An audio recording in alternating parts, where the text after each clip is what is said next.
પાડેલા પછી સાચો એના ખાવા હા બરાબર પાછો આવ્યો તો નહીં ગોમ આપણા 8 દિવસમાં પહોંચી જવું પડે કમ્પ્લીટ કેમ બધો ટપ્પુ વાળો કયો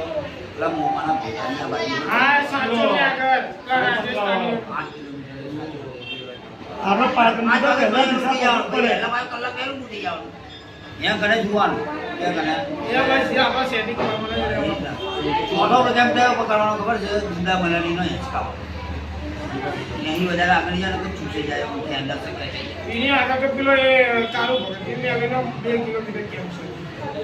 છે નવો કેમ્પ ખોલ્યો ને કારો કેમ્પ ભગતની ખોલ્યો. મેળવીમાં. આ વાજે ને કેમ્પ ખોલ્યો મજબૂત લાગે નહીં એના ઘરમાં કેમ કાળો ભગત હિંચકાવાનું મજબૂત ના કહેવાય યાર મજબૂત છે પણ એ જ હોવા હવે પેલા મચ્છર કેટલા જેવા છે રે બીજો આ